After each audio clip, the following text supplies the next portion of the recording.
Papunta ka na sa pangangaliwa kung ginagawa mo na ang tatlong bagay na ito. Una, nagdi-delete ka na ng mga messages. Meaning, may itinatago ka na. Meron ka na mga bagay na ayaw mong makita niya o ayaw mong malaman niya.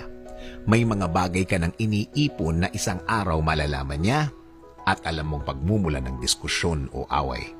Sa maniwala ka't hindi, umpisa na ito at sign na ito. Unti-unti mo nang winawasak kung ano ang meron kayo. Ang mga pinagsamahan nyo ng napakahabang panahon, itatapon mo na lang. Ito ang masakit. Kahit sarili mo, kinukumbinsi mo na okay lang ang ginagawa mo. Ang problema, kahit sarili mo, hindi pumapayag sa ginagawa mo. May guilt dyan.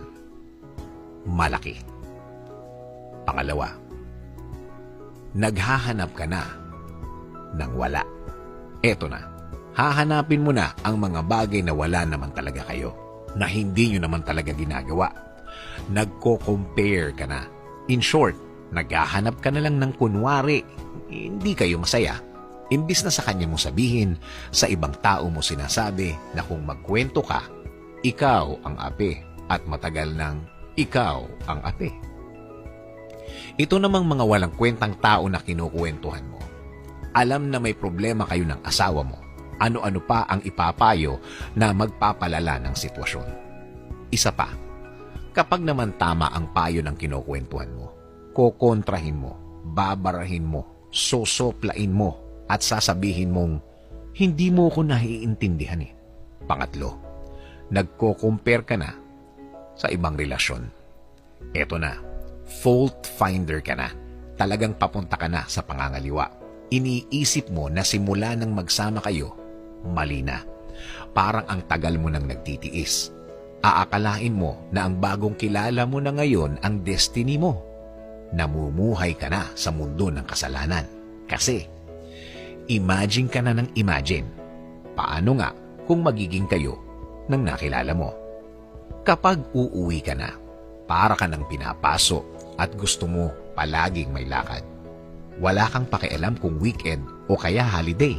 Ang mga araw na yan, ang tingin mo dyan, oportunidad na makakalabas ka na naman at mas mahabang panahon ang magagamit mo.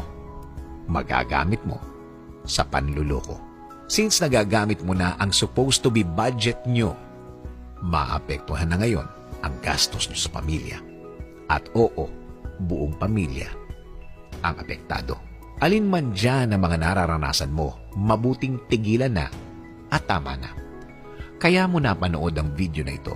Diyos na rin ang gumawa ng paraan para mapanood mo ito, para ma-remind ka na mali ang bagay na sisimulan mo. At sa huli, pagsisisihan mo. Sabi nga sa Hebrews 13:4, maging marangal nawa sa lahat ang pag-aasawa at huwag nawang magkadungis ang higaan sapagkat ang mga mapakiapid at ang mga mapangalunya ay pawang hahatulan ng Diyos.